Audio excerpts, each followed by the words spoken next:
Le damos la bienvenida al quinto panel del día, en donde el tópico será Compradores empoderados, inteligencia emocional y biodecodificación. Como moderadora presentamos a María Luz Dewey, gerente regional de compras de Softis, y acompañando en panel como disertantes presentamos a Walter Méndez, fundador del Instituto en Capacitación Emocional IACE, a Carlos Murro, director de Negociemos Argentina y México, y a Mercedes Guldris, gerente global de compras en Sanofi. Tienen que mantener...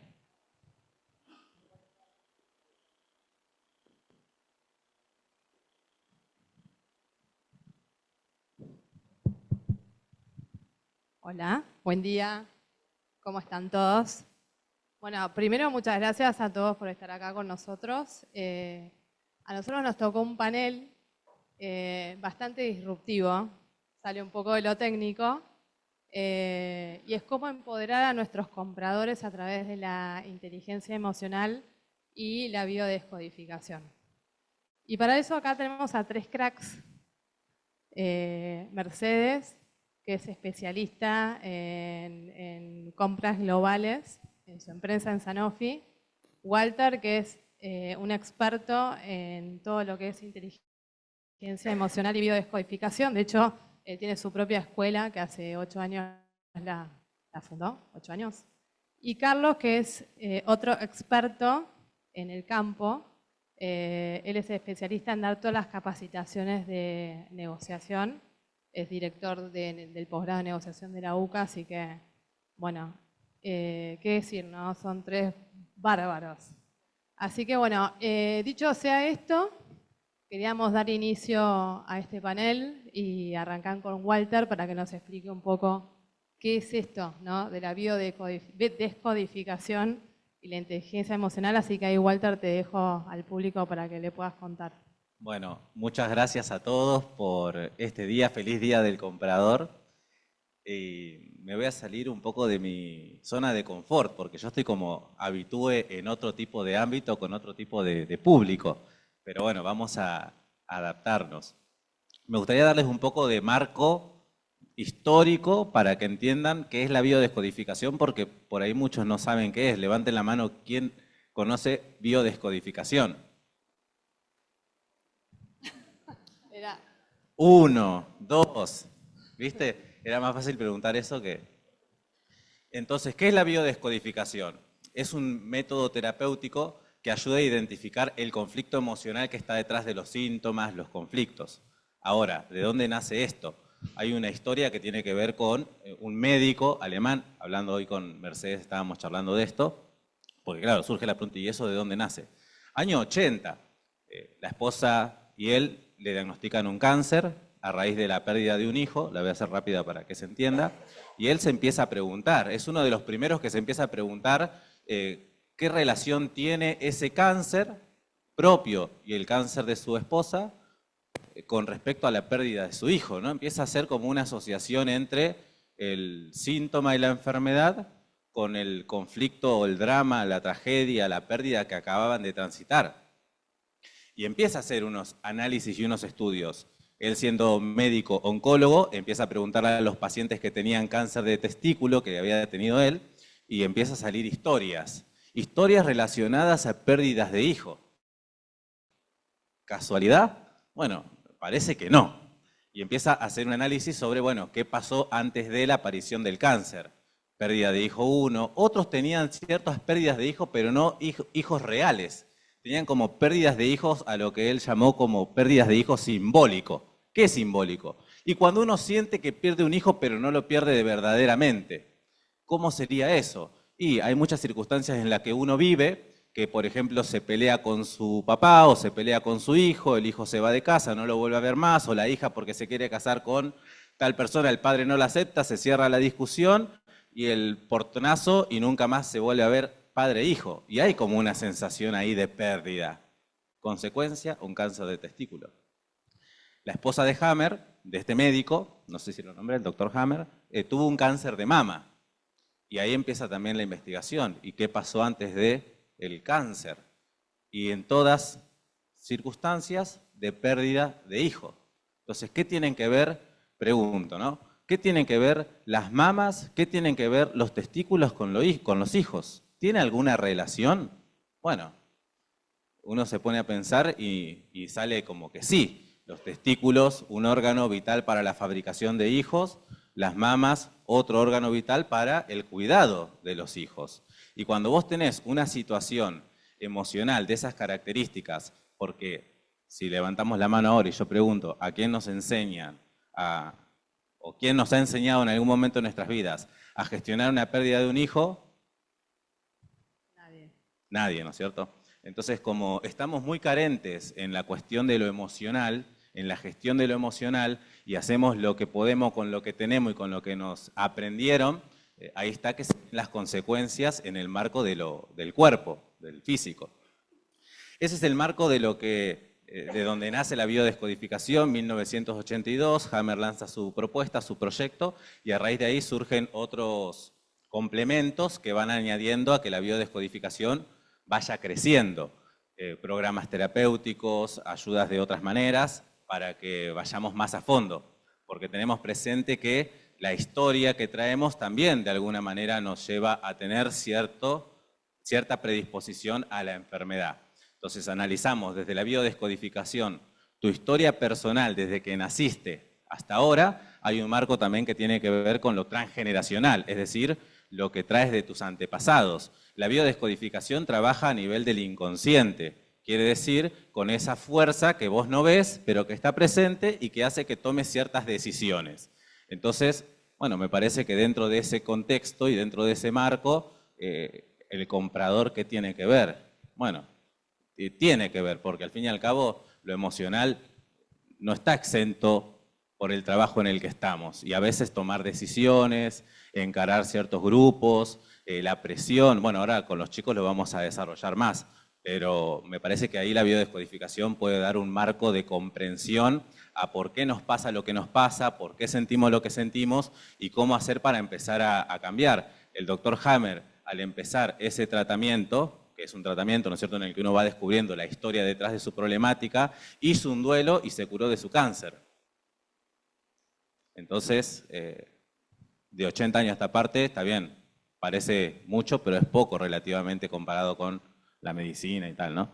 Entonces, la biodescodificación está creciendo, por eso estoy feliz de estar compartiendo esto con ustedes, porque significa, como acá el amigo, que quizás alguno diga, che, está bueno eso que escuché, y ahí nos comparta.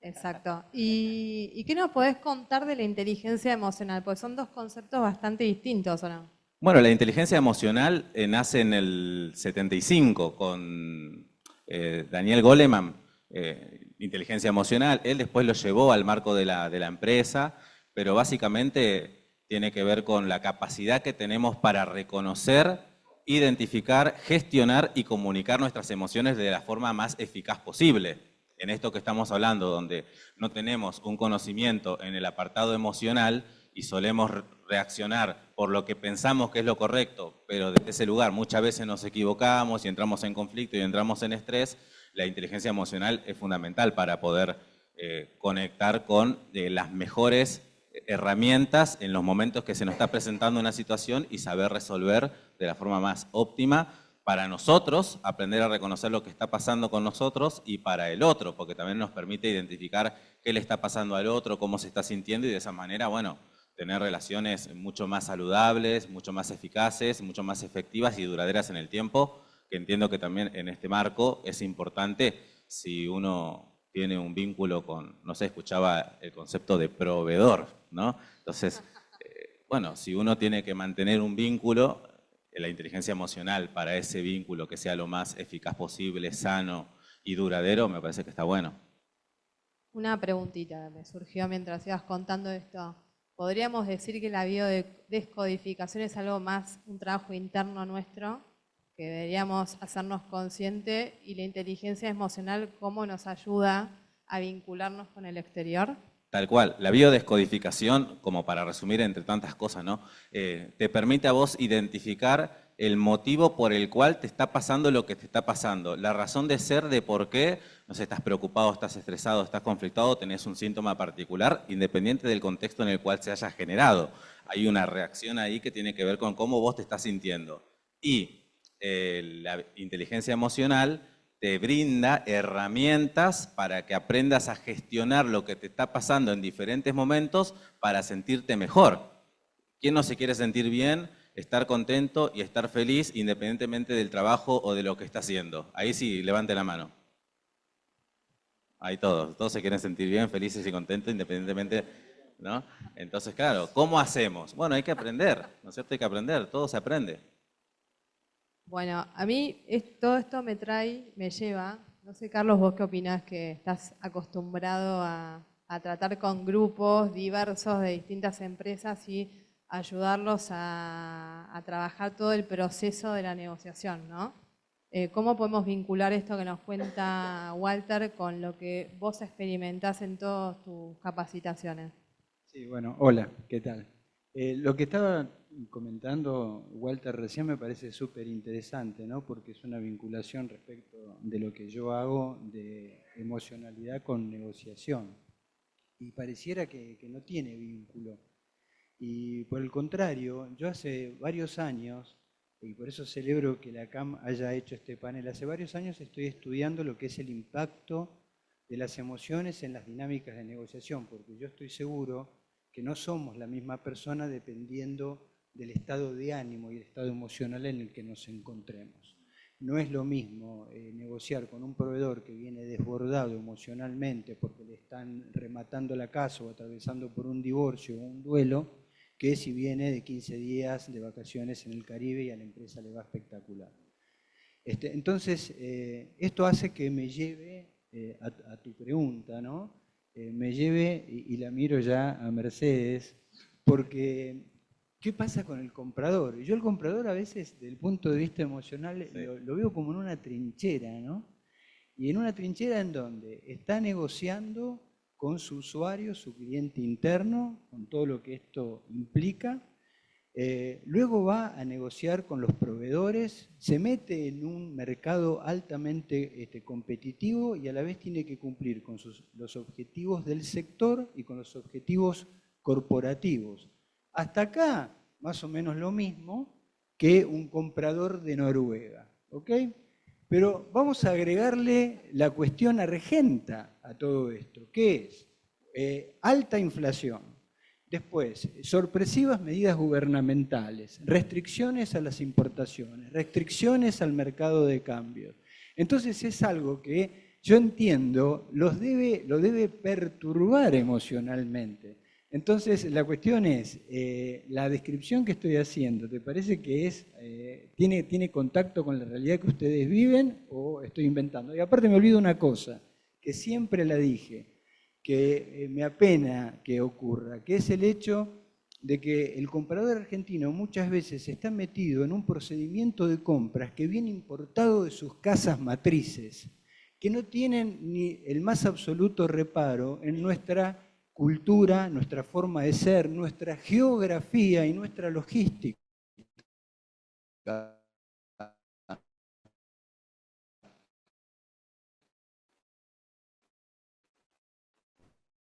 No es lo mismo.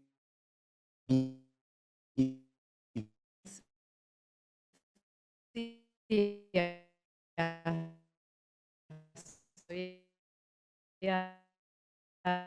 mediodía, ¿verdad? Van a sentir identificados conmigo, pero estamos como en distintos niveles, ¿no? Nos ponen a trabajar proyectos globales de repente, como me asignaron un proveedor global y tuve que ir a París y conseguir resultados para el pipeline de investigación y desarrollo de la empresa. Al mismo tiempo, posiciones regionales por ahí, ¿no? Cambiando de sombrero, y coordinando recursos, problemas locales, como vos bien decís,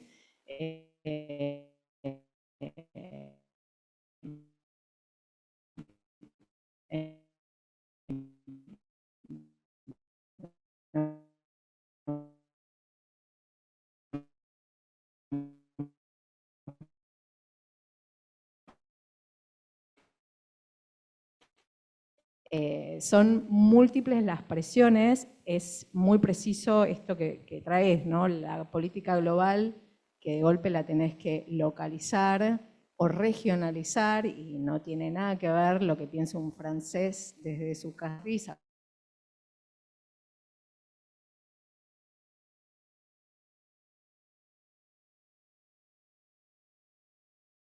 Ni hablar la Argentina.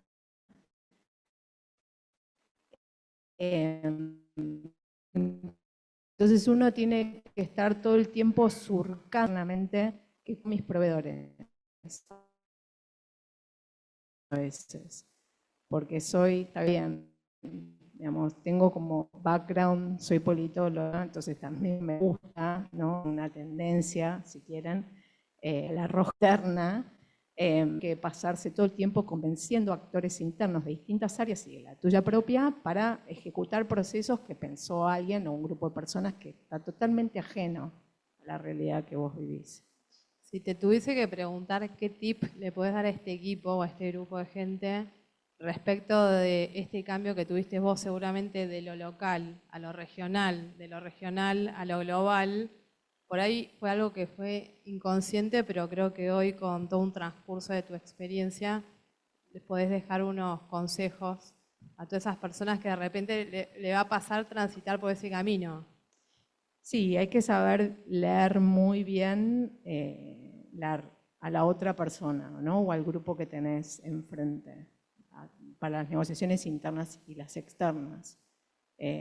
Por eso cada negociación, obviamente ustedes lo saben, lleva todo un proceso de análisis previo antes de ejecutarla, y hay que entender perfectamente con quién estás hablando. Primero hay una diferencia cultural, no es lo mismo un europeo, un americano es mucho más directo, el europeo es más político, generalmente tenés que tocar varias puntas antes de llevar a cabo tu idea o llegar a tu resultado.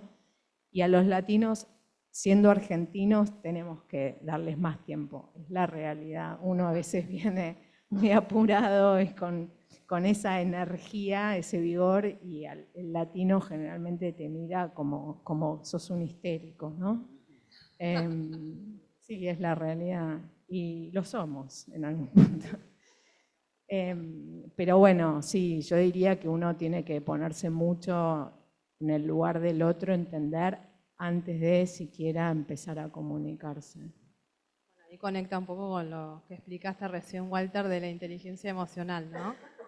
Sí, tal cual. Es importantísimo, yo creo, el desarrollo de la inteligencia emocional, incluso más allá de lo que es biodescodificación, pero que sí es importante, el entender que más allá del contexto, las circunstancias, las personas, al fin y al cabo, el cómo nos sentimos frente a es lo que también va a determinar el resultado o no de esto, ¿no es cierto? Porque mismo decía Carlos recién esto, si yo estoy preocupado porque, no sé, tengo que vender mi casa, tengo que hablar con el jefe, no sé qué decir en esta circunstancia, cómo se lo va a tomar el otro, y estamos en una constante de preocupación, ¿no es cierto?, mental. Nosotros entendemos que en el trabajo de biodescodificación, inteligencia emocional, es mucho más el miedo imaginario que lo que verdaderamente está pasando. Es como que yo me creo más escenarios desastrosos en mi mente que ya me condiciona a relacionarme con el otro de una manera determinada que en realidad lo que está pasando. Entonces, frenar la pelota, ¿no? Como se dice acá en Argentina, parar la pelota, respirar profundo, empezar a evaluar verdaderamente cuáles de esos riesgos son verdaderamente los más cercanos a la realidad y empezar a predisponernos, bueno, si se llegase a presentar, ¿qué podría yo hacer en esos casos como para no entrar en esa vorágine de pensamiento de todo lo negativo y todo lo malo y todo lo peor me va a pasar a mí?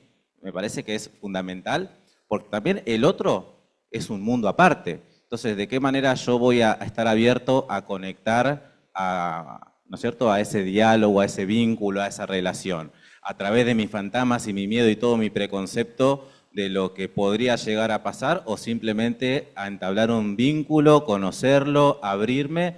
Y bueno, obviamente hay objetivos que uno se plantea, pero más allá de esto es el cómo el estado interno que yo quiero sentir en la medida que estoy en ese tipo de contextos. ¿Me explico lo que quiero decir, no? Sí, sí, perfecto. Ahora se me ocurrió preguntarle a Carlos, el que da muchos cursos y que está en la facultad y va a muchas empresas, ¿cuál es el común denominador en emociones que vos percibís al momento de pararte a frente de todo ese público? Digamos, ¿qué es lo que estás viendo hoy últimamente o en los últimos años, digamos, que encontrás que nos pueda ayudar a entender un poco a través de la biodescodificación cómo linkear esos comportamientos? Bueno, sí, re buena la pregunta porque está pasando eso. Como les decía, a mí me da mucha curiosidad lo que es el impacto de nuestras emociones en las gestiones de negociación. Y a raíz de esto, hasta incluso es tanta la curiosidad que me llevó a estudiarlo, y incluimos dentro de lo que es el programa académico del posgrado una materia que es factor humano, que habla justamente de esto. Y a la hora de, yo siempre digo, ¿no?, para enfrentar una negociación tenemos que identificar como un paso más de nuestra planificación, es el hecho de identificar emociones, ¿no? Y obviamente los negociadores tenemos técnicas para perfilar a la gente. Y en este sentido, uno de los estados emocionales que ha surgido, pero con fuerza, y que les comentaba a ustedes, es la ansiedad. La ansiedad. Todos nos dicen, estamos muy ansiosos, estamos desbordados, y yo analizo, y es justamente estados emocionales de ansiedad. Y lo que yo les quiero decir es que como negociador, es buenísimo negociar con los ansiosos, porque podés sacar muchísima ventaja. Más, es una técnica de manipulación. Yo tenía un viejo maestro que decía, ¿cuándo alguien está a punto caramelo para negociar? Primero al tranquilo ponelo ansioso y al ansioso en desesperado. Ahí está a punto caramelo para negociar, ¿no? Bueno, entonces, ¿qué ocurre? Yo esto para ir bien al mundo del comprador, ¿no? Esto lo mezclo con el tiempo. Obviamente el comprador, como todos nosotros, tenemos un tiempo para negociar, ¿correcto? A partir del final de la negociación está marcado por el hecho de que esa negociación ya no te sirve más, se fue todo al demonio, ¿no? Bueno, pero nosotros no medimos tanto la temporalidad de la negociación como plazo, sino como transcurso del tiempo, en el sentido de que no soy el mismo en el minuto 1 de la negociación que en el minuto 10. Si ese es mi plazo. No soy el mismo en el día 1 de la negociación que en el día 10, si ese es mi plazo. ¿Por qué? Porque me voy poniendo ansioso. ¿Qué ocurre? Basta con que nosotros de alguna manera vayamos mostrando la zanahoria del acuerdo y hacerle consumir tiempo al otro, en este caso al comprador, para ir convirtiéndolo en una persona ansiosa. Y ¿saben una cosa? No lo dice Carlos Murro, esto está estudiado. No viene ahora citas académicas, pero les aseguro que está estudiado psicológicamente, que en las negociaciones que llegan a un acuerdo, el 75% de nuestras concesiones, o sea, aquello que nosotros teníamos para ceder, y todos tenemos para ceder en una negociación, si no, no es tal cosa, la hacemos, escuchen, la hacemos siempre en el último 25% del tiempo que tenemos para negociar. Entonces, ¿qué hacemos? Básicamente te empujo contra tu plazo, sabiendo que, estudiado que fue esto de por qué nosotros nos transformamos en concesivos cuando se nos está acabando el tiempo, en cualquier negociación, en compras por supuesto que también. ¿Por qué es esto? ¿Por qué no? El 75% de lo que tenía para ceder lo hago en el último 25% del tiempo. Fue estudiado, y ahí la cita que yo les decía, es por la ansiedad. nos transformamos en ansiosos. Tenemos todo, tenemos la esperanza de un acuerdo, pero no tenemos nada.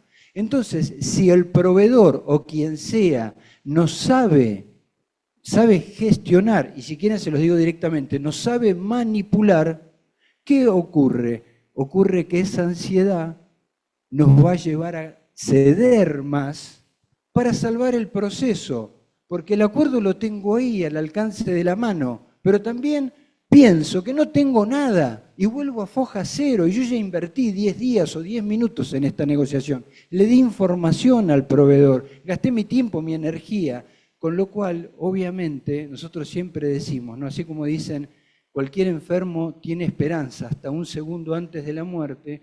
Bueno, a cualquier persona le puedo sacar más un instante antes de firmar el acuerdo.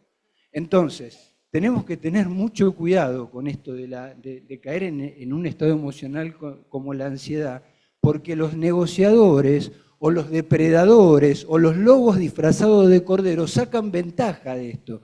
Entonces, mi pregunta sería para Walter, bueno, yo sé esto, pero lo que sería muy bueno poder de alguna manera ayudar a todos los compradores es cómo lo gestionamos, ¿no? Buenísimo. Mirá, ya empezamos a entrar en mi terreno, ¿entendés? Porque claro, vos me ponés como en una situación, la biodescodificación, la inteligencia emocional, siempre va a ser importante trabajar a la persona en cuestión. Uno podría sacar ahora generalidades y supuestos, después habría que analizar algún caso particular, pero son muchas cuestiones que pueden estar detrás del por qué el comprador cede. ¿Qué hay detrás de ese ceder? ¿Qué hay detrás de este me siento apresurado? ¿Qué hay detrás de esa ansiedad? Entonces ahí entra la parte particular y emocional del comprador. ¿Qué historia trae y cómo está con respecto a su contexto? No sé, puedo inventar, que tampoco sería mucho inventar entre tantas personas que he trabajado en estos años, pero también charlando un poco con ustedes en la previa. La búsqueda de reconocimiento, el sentirme reconocido, que puede venir tanto por la empresa en la que estoy trabajando, como puede venir incluso la búsqueda de reconocimiento de mirada de mi papá o de mi mamá que no la tuve cuando era chico. El querer rendir, el querer realmente lograr el objetivo, porque si no logro el objetivo empezamos con esas ideas de que voy a quedar en la calle. Y aparece otra vez entonces una memoria. Tienes que ser un hijo educado, fuerte y lograr las cosas en la vida porque si no, no sirves. Es decir, son muchas cuestiones que al fin y al cabo nos llevan a esos estados de ansiedad, de manipulación en los que podemos ser muy sugestionables y por eso entramos ahí, ¿no es cierto?, como para poder llevar luz, más conciencia a esas circunstancias para que vos te permitas desde esa comprensión, bueno, detectar, me está queriendo manipular. Bueno, quizás no es la palabra manipular, uno busca, ¿cierto?, del otro lado también sacar beneficio. Entonces, bueno, entiendo que está pasando eso, sé de dónde viene y a partir de ahí en poder encontrar los nuevos caminos. Si yo no sé de dónde viene ese estado, nunca voy a poder tampoco controlarlo, gestionarlo de la mejor manera. Entonces voy a estar siempre a la trampa de caer cuando alguien me tira una de esas, ¿no es cierto? O me tira una de esas estrategias que estarán estudiadas, pero están estudiadas en la medida que uno cae ahí, ¿no es cierto?, en esa trampa. Entonces, si yo estoy realmente conectado con mi historia, de dónde vengo y qué hace que yo haya caído ahí por primera vez o sucesivas veces, eso me va a permitir a mí, bueno, estar con más confianza, con más seguridad y con mayor predisposición a que la cosa salga de una forma más ecológica para mí, para el otro y para, bueno, y para todos.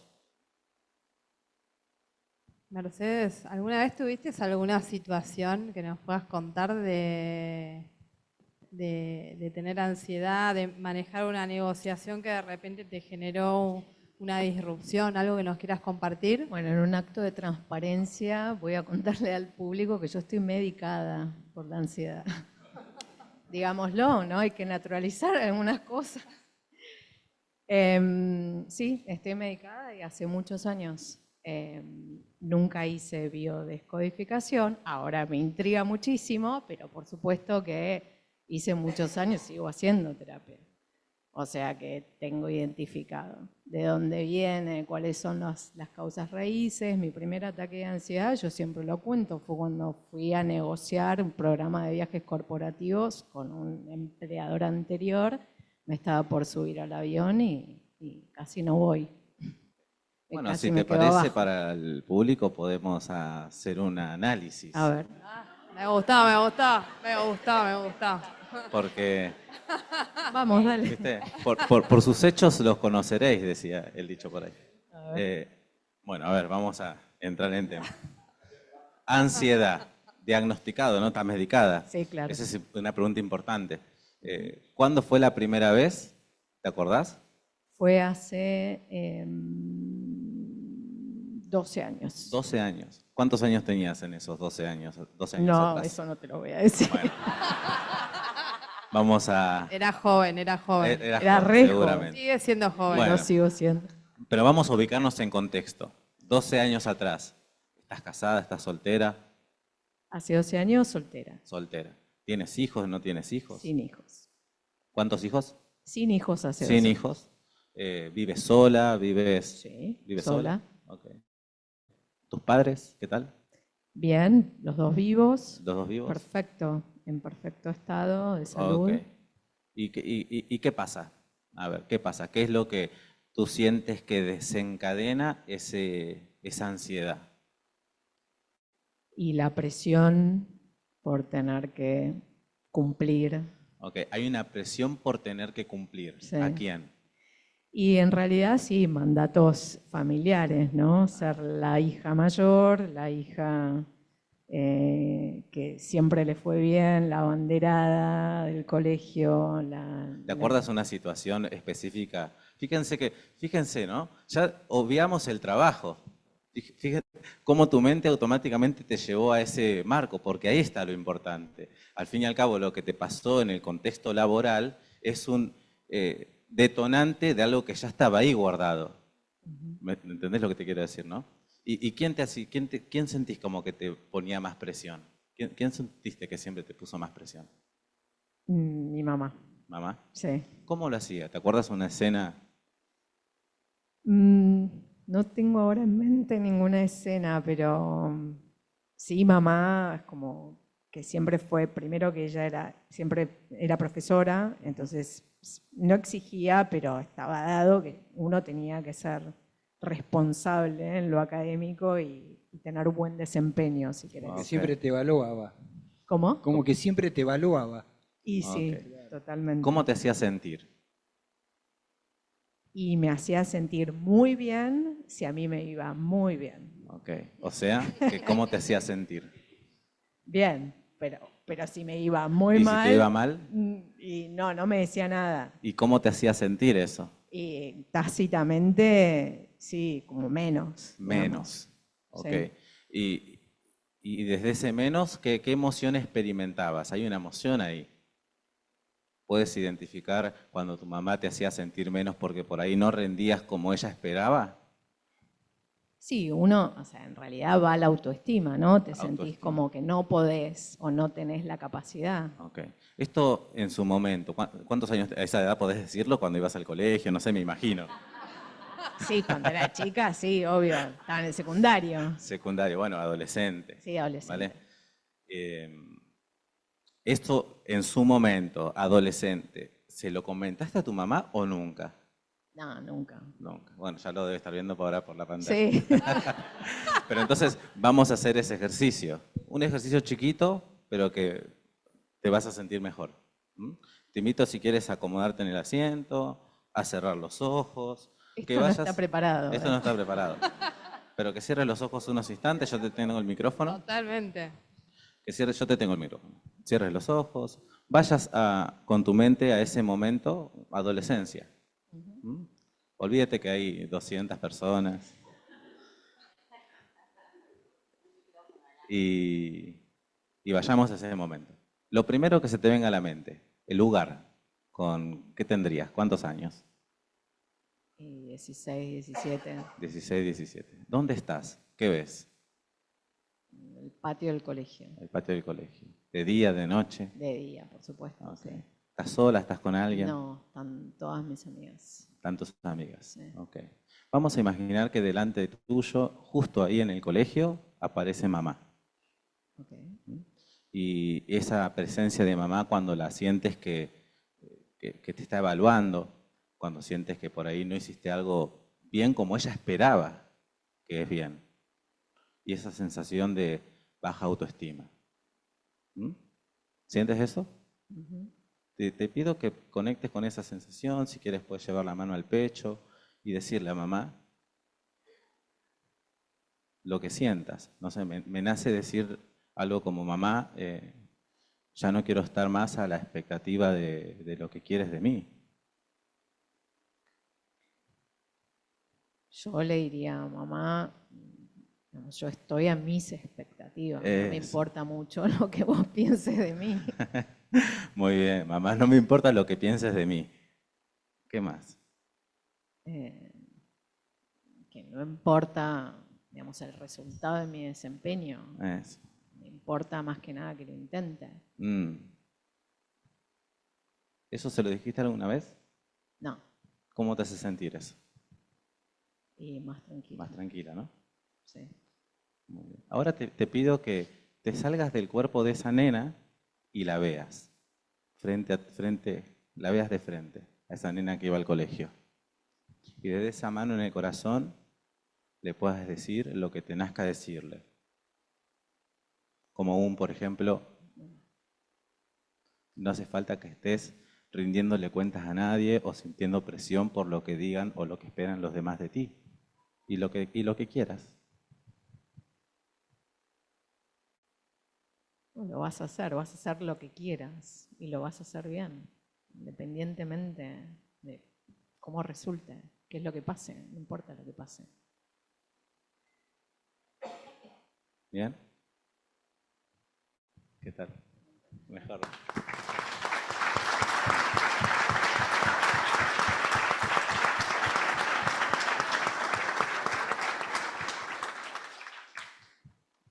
Bueno, eso es un poco, ¿no? Lo que es biodescodificación a nivel más práctico, podríamos decir. ¿Cómo estás?